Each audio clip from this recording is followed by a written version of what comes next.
สบายดีทุกคน เดี๋ยวมื้อนี้สิพามาเบิ่งการนมัสการของ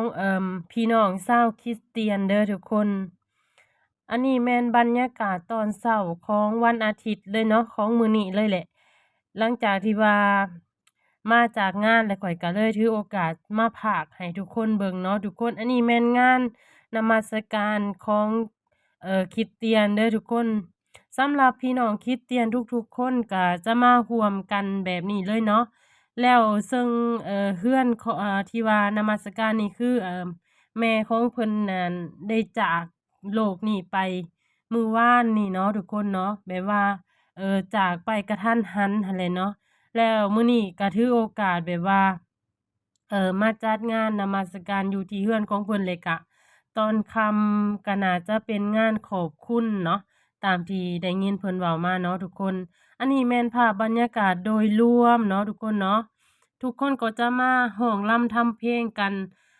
ก็ร้องเพลงก็จะเป็นเพลงของศาสนาของเพิ่นนั่นแหละเนาะ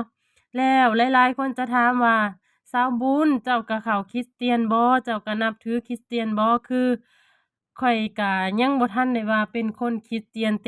ต็มร้อยหั้นนะทุกคนเพราะว่าข้อยก็บ่ได้นับถือคริสเตียนเนาะแต่ว่าข้อยก็ไป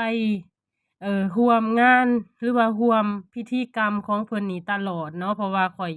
มีสามีเป็นคริสเตียนเนาะทุกคนเนาะเพราะว่าสามีข้อยเป็นคริสเตียนฉะนั้นข้อยจะปราศจากการที่ว่าไปร่วมกับพวกเพิ่น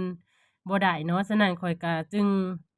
ได้ไปร่วมทุกๆครั้งเนาะที่ข้อยไปมานี่ก็ประมาณน่าจะ7ปีได้แล้วทุกคนที่ว่า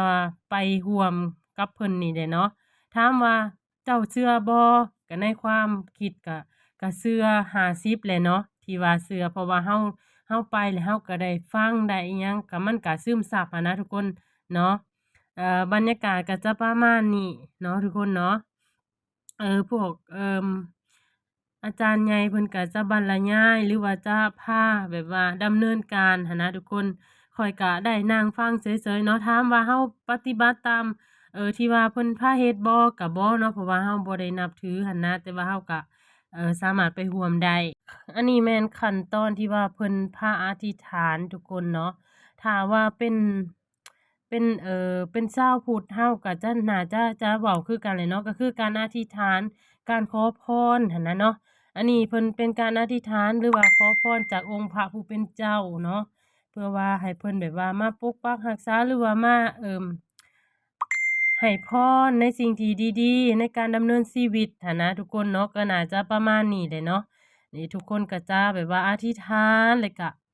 เอ่ออธิษฐานทูลขออิหยังก็ว่ากันไปเนาะนำแบบว่าองค์พระพุทธองค์พระเจ้าของชาวคริสเตียนหั้นน่ะทุกคนเนาะข้อยก็เว้าบ่ถูกถ้าว่ามีคำใดที่ข้อยเว้าผิดเว้าพลาดไปก็ขอโทษขออภัยเนาะข้อยก็บ่ได้ลงลึกด้านศาสนาทุกคนแต่ว่าข้อยก็ได้ไปร่วมเนาะข้อยก็จะเว้าภาพรวมๆที่ว่าข้อยได้ไปร่วมเนาะจะประมาณนี้ทุกคนเนาะ หลายๆคนก็บ้านข้อยหั้นหลายคนแหละที่ว่าเชื่อถือเนาะปีนี้ก็ถือว่าเข้าหลายคนทุกคนถามว่าในอนาคตข้อยสิเข้าบ่อันนี้ก็เว้าให้บ่ได้เนาะเป็นเรื่องของอนาคตเนาะบางทีข้อยอาจจะเข้าหรือบ่เข้าก็ว่ากันไปเนาะทุกคนอันนี้แม่นภาพบรรยากาศโดยรวมที่ว่าเอามาให้หลายๆคนเบิ่งเนาะสำหรับแบบว่าชาวพุทธเฮาที่ว่าบ่เคยเห็นก็สามารถเข้ามาเบิ่งได้เนาะก็จะประมาณนี้แหละทุกคนเนาะขอบใจทุกคนหลายๆ